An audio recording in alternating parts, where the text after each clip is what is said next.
Lovor se kao vrtna biljka najčešće uzgaja zbog svojih listova koji se koriste u prehrani i kao začin. Manje je poznato da se pripravci od lovora koriste i zbog snažnog djelovanja na zdravlje. Jedan od njih je sirup od lovora koji pomaže ublažiti simptome prehlade i gripe, a posebno kašalj. Lovor je inače zimzeleni grm rasprostranjen na mediteranskom području. Često se koristi kao ukrasna biljka, začin, čak i lijek.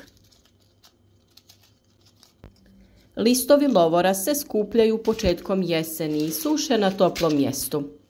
Destilacijom listova može se dobiti eterično ulje kojeg u listovima može biti i do 3%.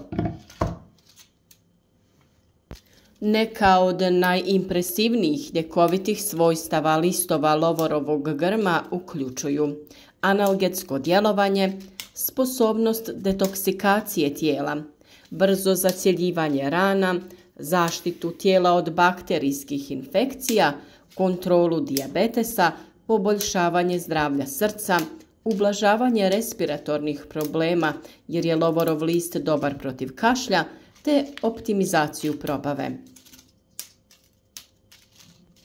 Lovor posjeduje različite vrste hemijskih spojeva koji djeluju kao antioksidanti i štite od oštećenja koje uzrokuju slobodni radikali.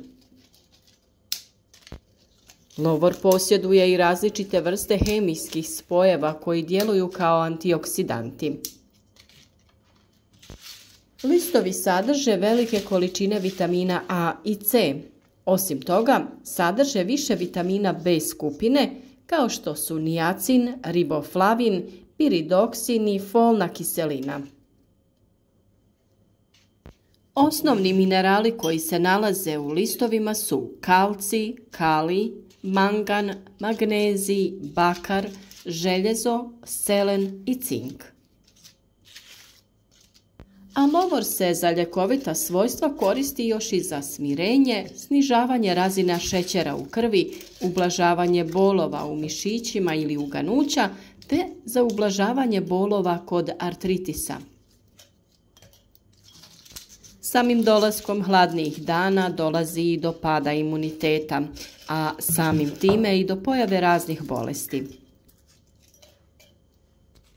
Osim grlobolje i povišene temperature, simptom prehlade, koronavirusa i gripe je i kašalj.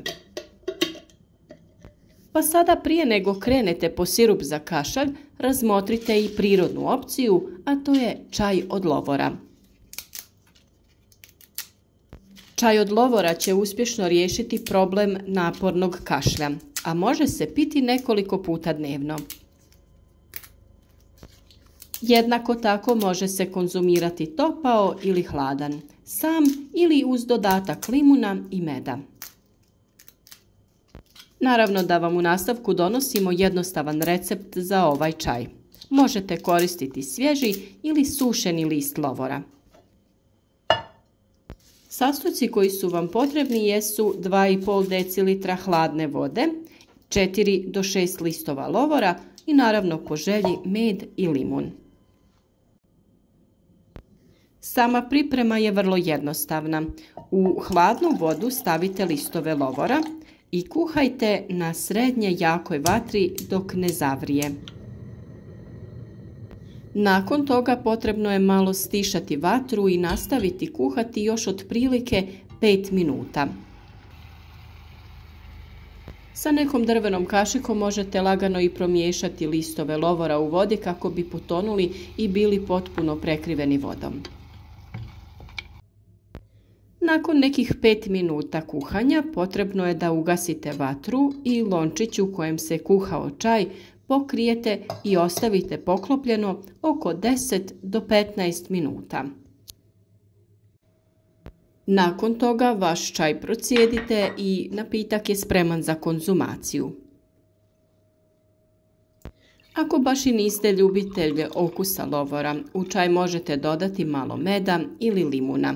Naravno, kada se čaj malo prohladi, jer gubite svojstva i meda i limuna ukoliko ih dodajete u vreo, to jest vruć čaj.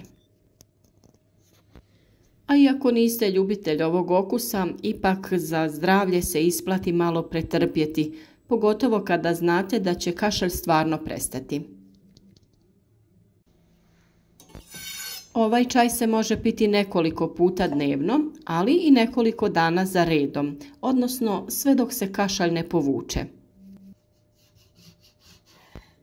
Po želji i ukusu u čaj od lovora možete dodati i 1 čajnu kaškicu ceylonskog cimeta koji također ima brojna ljekovita svojstva i djeluje protuupalno.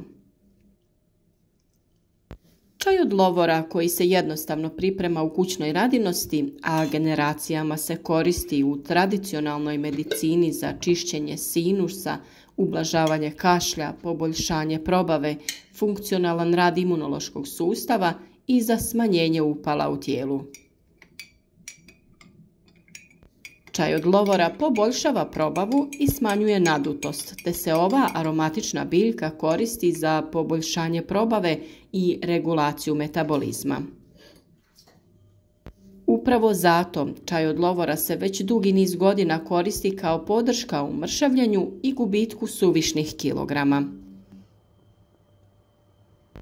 Također, neke studije su pokazale da tvari u listovima lovora mogu pomoći u regulaciji šećera u krvi, što može biti korisno za osobe koje pokušavaju smanjiti unos šećera. Ipak treba imati na umu da čaj od lovora nije neki čarobni napitak za mršavljenje i ne bi se smio koristiti kao zamjena za zdravu prehranu i tjelovježbu. Vjerujem da svi znate, ako želite izgubiti na težini, najbolji način je da se pridržavate zdravih navika, uravnotežene prehrane i redovite tjelovježbe. Drugim riječima, zdravih navika koje su dugoročno održive i prihvatljive za vaš životni stil. Naravno, čaj od lovora samo može pomoći i možete ga uključiti u vašu svakodnevnu ishranu. Lovor ima i protuupalna svojstva i koristi se za olakšavanje boli u mišićima i zglobovima nastale zbog artritisa. Lovor neće izliječiti artritis, ali može pomoći pri ublažavanju boli. Čaj od lovora izuzetno blagotvorno djeluje na zdravlje, a može se pripremati od svježe ubranih listova ili od suhih. Međutim, važno je napomenuti da se listovi lovora ne bi trebali koristiti u prevelikim količinama, jer veće količine mogu biti i štetne za zdravlje onih koji ne podnose neke supstance. Također, osobe koje imaju problema sa probavom, jetrom ili bubrezima trebali bi biti oprezni prilikom konzumiranja čaja od lovora, posebno u većim količinama. Stoga, prije nego što se odlučite za konzumiranje čaja od lovora, svakako se posavjetujte sa liječnikom, posebno ako imate određena kronična zdravstvena stanja. Lovor je i odličan začin za svakodnevnu upotrebu u kuhinji. Možete ga koristiti prilikom pripreme variva, gulaša ili umaka. A kada ga dodajete prilikom kuhanja mesa, ono će ubrzati proces pripreme jer omekšava meso i poboljšava njegov okus. Jedan od najjednostavnijih i najstarijih zdravstvenih rituala kojima je u središtu biljka jeste pijenje čaja. Čaj nas iscjeljuje na svim razinama, liječi tijelo, osnažuje duh, uravnotežuje emocije. Svaki čaj nudi rješenje za određeni zdravstveni problem, pa svakako u dnevnu rutinu uvrstite ispijanje čaja koji vama najviše odgovara. A ukoliko želite naučiti kako da razmnožavate i uzgajate različite ljekovite, a i druge biljke, na pravom ste mjestu. Na našem kanalu imate mnogo video savjeta, pa možete i sami da uzgajate različite biljke u vašem vrtu. Ružmarin jeste mediteranska biljka, ali se može uspješno uzgajati i na kontinentu, pa potražite video savjet o uzgoju ove biljke na našem kanalu.